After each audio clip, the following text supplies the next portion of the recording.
ese kubera iki no play yitwa Caucasian Chalk Circle? ni ukubera ko yabereye mu gace ka Caucasian bifashisha chalk bashushanya circle, niko kuyita Caucasian Chalk Circle. Mwibutsa wewe utarakora subscribe, genda uyikoreho maze tujye twibanira buri munsi. Njyewe ni Professor G.M. Batizo. Mwibutse gukanda comment na share cyangwa se utwandikire kuri nimero yacu ya WhatsApp 073 73 73 9 16. Uyu munsi tugiye kubabwira play yitwa Caucasian Chalk Circle. ese kubera iki no play yitwa Caucasian Chalk Circle? ni ukubera ko yabereye mu gace ka Caucasian bifashisha chalk bashushanya circle, niko kuyita Caucasian Chalk Circle. Iyi story yanditswe mu myaka yo hambere kandi nago ariyo ku mugabane wa Afrika. Dutangirire ku iyi story bayita dispute over the valley. Ikota ininze story ebyiri, igira story yitwa Noble Child, ikajya n'iyitwa dispute over the valley. Tugiye guhera ku iyi prologue yitwa dispute over the valley. Uku kutumvikana hagati ku gishanga kwabaye hagati y'amatsinda abiri. On the right side tuhafite goat herd cyangwa aborozi b'amatungo. Ku rundi ruhande kuri left side tuhafite fruit farmer cyangwa abahinzi b'imbuto. Habaho kutumvikana hagati yabo kuko nyuma y'intambara ya kabiri y'isi, goat herd cy'abano borozi b'ihene bava mu butaka bwabo bakagenda.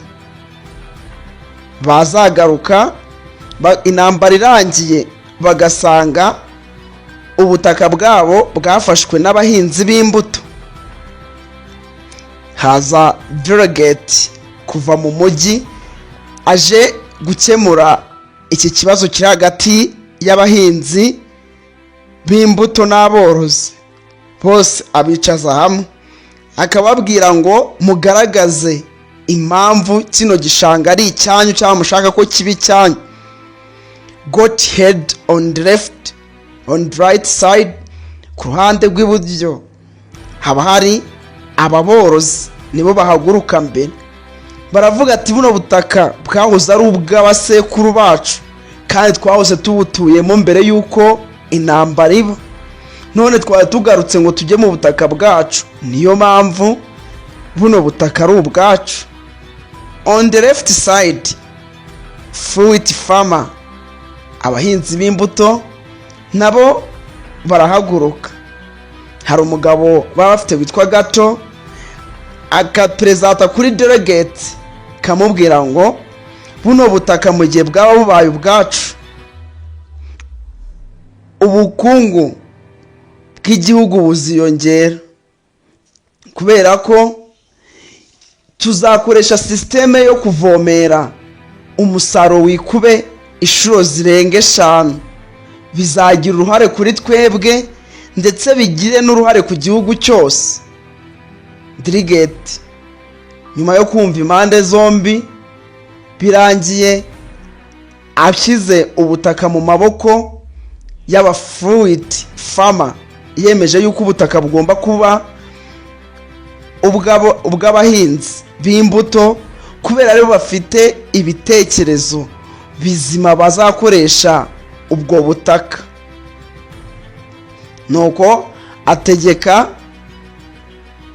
aborozi kuva mu ubwo butaka mu mahoro, naho bose bakaririmba indirimbo basereburatinga bishimira kuba mu mahoro.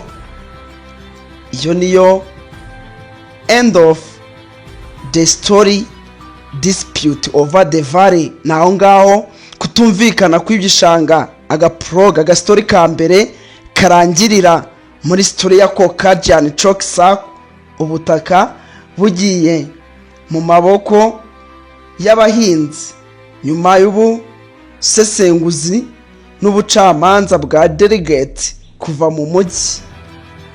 Dukomeze n'indi story yindi yo bayita Noble Child, nayo niyo muri Caucasian Chalk. Harimo aba character and their characterization, abakinyi ndetse n'ibibaranga n'amasano yabo kugira ngo uze kuyumva neza. Bamwita George Abashir, uyu nguyu aba ari governor, kandi abafite umugore bita Natera. Umwana wabo aba yitwa Michael. Baba bafite kitchen maid cyangwa umukozi wo mu rugo witwa Grush, kandi abafite umuvandimwe we bita Arsene Kasberg.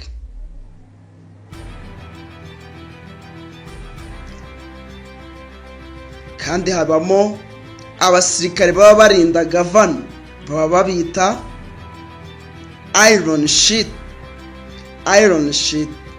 Bagereranywa na soja cyangwa abasirikare mu gihugu cyacu. Reka dutangire story yacu noneho Noble Child. Iyi story yacu tuyitangiye mu rugo kwa George Abashir. George Abashir, uyu nguyu ni gavana. Abafite umugore we bita Natera n'umwana we bita Michael, nk'uko nabivuze haruguru, baba bituriye muri Frigo Life, bwa buzima bwiza bw'igitangaza, mu gihe abaturage bo babayeho nabi batishimiye ubuyobozi. Umuvandimwe we Arsene Kasberg abafite umugambi wo kuzakora kudeta n'ururimi rw'igifaransa, mu cyongereza tubyita patch cyangwa military coup, mu kinyarwanda bishatse kuvuga ihirikwa ku butegetsi. Uyu muvandimwe we wari igikomangoma Fat Press Arsene Beck abashaka kuzamukorera kudeta. Haba ari kuri Easter Sunday, kuri Pasika, niho amukorera kudeta akamwirika ku butegetsi, agahirika umuvandimwe we ku butegetsi George Abashir. Ubutegetsi bukafatwa na Arsene Kasberg, agafata umutwe wa George Abashir akawukata, yamara kuwukata agafata ubutegetsi. Ibwami hose bahita batangira kuba mu bwoba, bagatangira gutekereza ukuntu bava aho ngaho.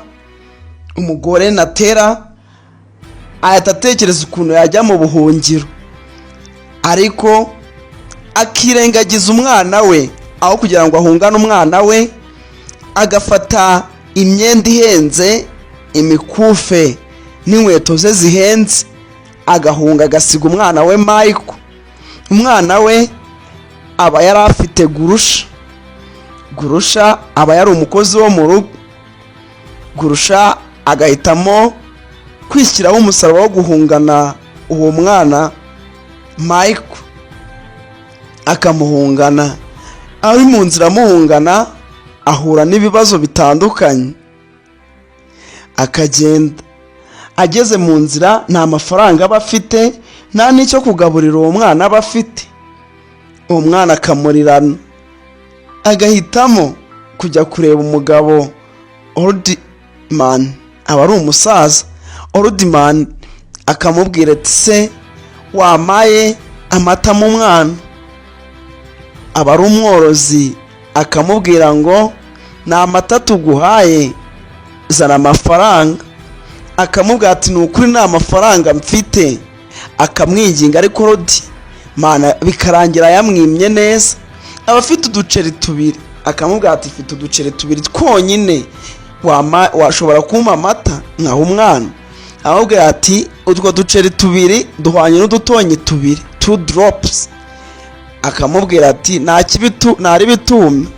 Akamuha udutonyi tubiri. Gurusha agakomezanya umwana.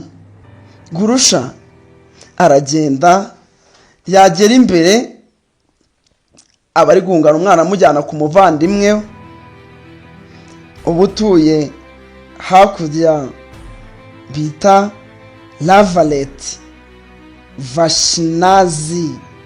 Uyu Lavalet Vashnazi aba ari musaza we afite umugore bita Aniko. Yaba ari kugenda amenya amakuru ko Iron Sheet bamukurikiye. Impamvu baba bamukurikiye, baba bagira ngo bahige buri muntu wese ufitanye isano na George Abashir Governor, bamwice kugira ngo babone ubutegetsi ntihazagire n'umwe uzabubaburanyaho. Niyo mpamvu rero bakurikiye Gurusha kugira ngo bice Michael. Gurusha ari mu nzira aza kubona ahantu agasiga wa mwana ku bapizati, kuri pizati women, akasiga umwana ku masikarire ku rugi ngo arebe ko bamugaburira cyangwa bakamuha amata, akajya kwihisha ngo arebe.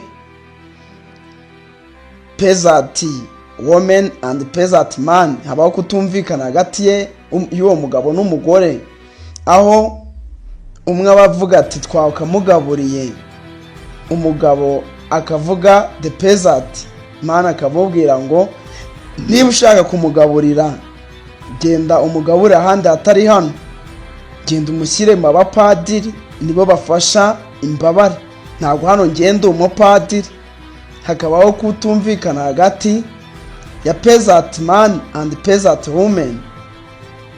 Peasant man and woman bose bakanga kumvikana mu kugaburira umwana. Bakiri gusigana ko bagaburira umwana, Gurusha handi yihishe abona Iron Sheet ziri kuza zigana aho ari. Akagenda baje bakaza kureba umwana kwa Pezati, cyangwa ati ko dufite amakuru ku mwana ari hano. Bakavuga ati nawe twigeze tuhabona, nta n'umwana wigeze uhaza. Bakabe batsembera. Gurusha kaza agafata umwe muri mu bakoporo bo muri Iron Sheet, agafata inkoni yo mu gitaka mukubita, yarangiza akemera gushyira ubuzima bwe mu kaga, agafata umwana akiruka. Bakamwirukaho agera kuri Rotten Bridge, cyangwa se ikiraro kiba gishaje kiri rotten, cyangiritse. Ariko na yandi mahitamo aba afite kubera abagomba guhunga, akemera akakinyuraho. Ariko agenda aririmbira Michael amubwira yuko bizakunda kandi bizacamo. Niho aririmbira indirimbo yitwa Song of Rotten Bridge. Iyo ndirimbo ayimuririmbira bari guca ku icyo kiraro. Bamara kucyambuka ku bw'amahirwe kigahita gicika bamaze kwambuka. Bagakomeza bakagera kwa musaza we Lavalet Vashnazi. Bahagera kwa Lavalet musaza we, bakabaha icyo kurya bakanaruhuka. Ariko abananiwe cyane. Gurusha yabananiwe, ariko hari indirimbo enye z'ingenzi ziririmbwa mu nzira bajya bakunda kuzibaza. Ni 4 songs used in the play zakoreshejwe mu kinamico Caucasian Chalk Circle.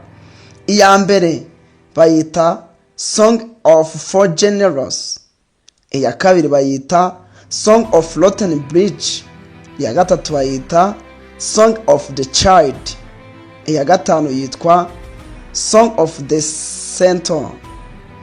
Song ikurikiyeho bayita Song of Injustice in Persia, indi bayita The Song of Chao. Izo nizo ndirimbo zakoreshejwe mw'iyi play.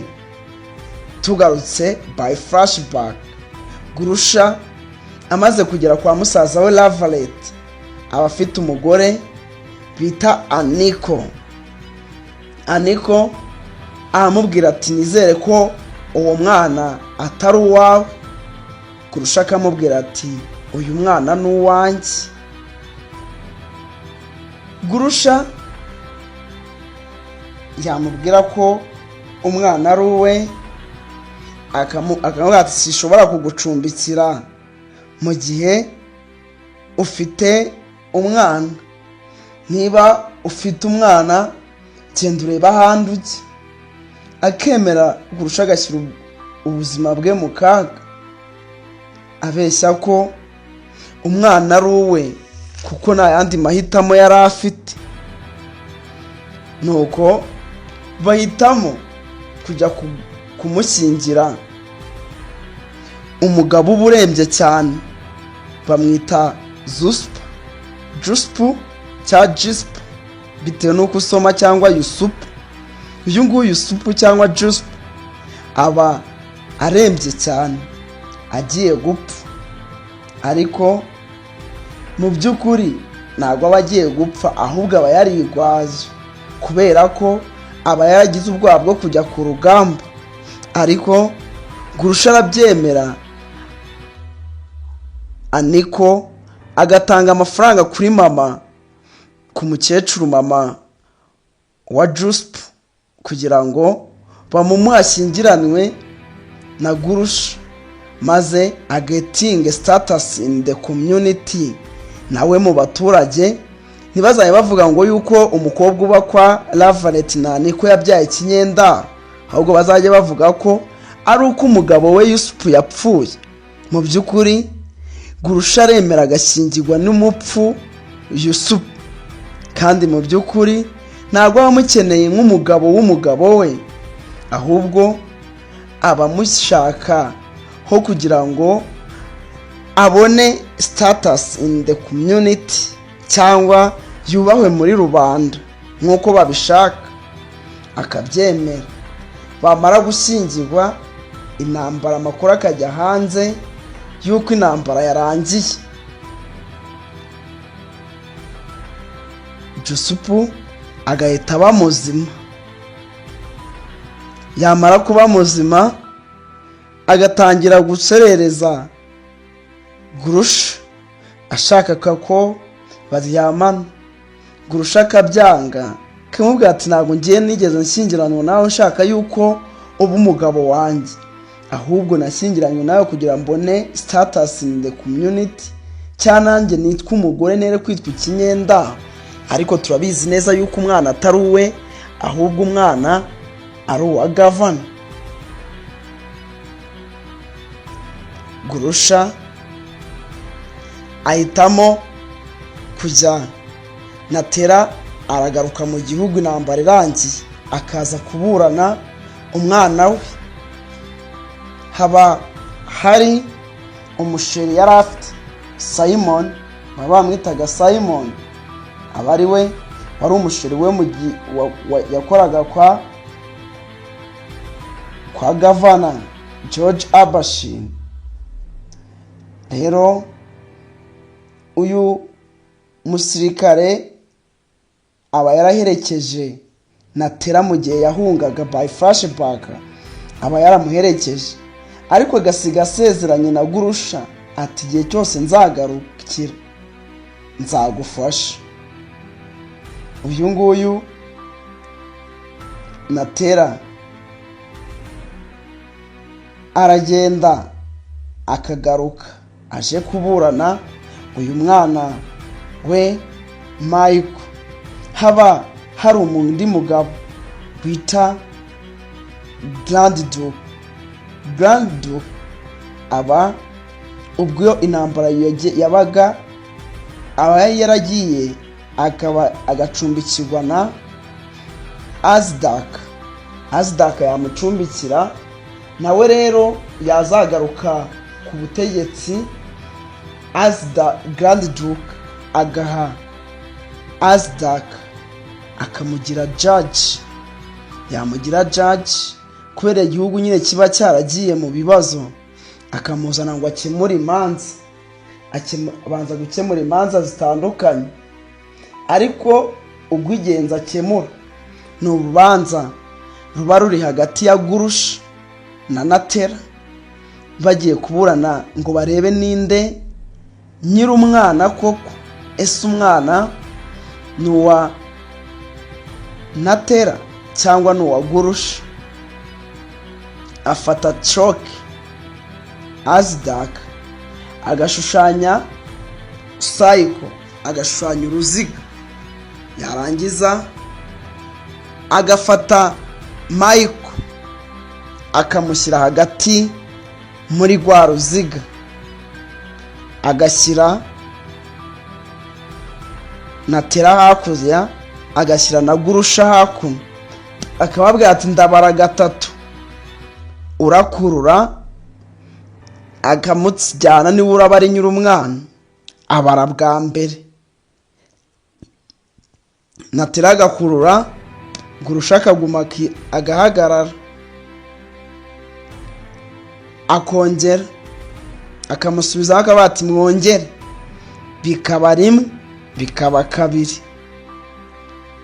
Ubwa gatatu ahita avuga ati umwana ni uwa Gurusha kuko niwe utigeze akurura, yashakaga yuko abaho mu gihe Natera atashakaga yuko abaho, agakoresha Solomonic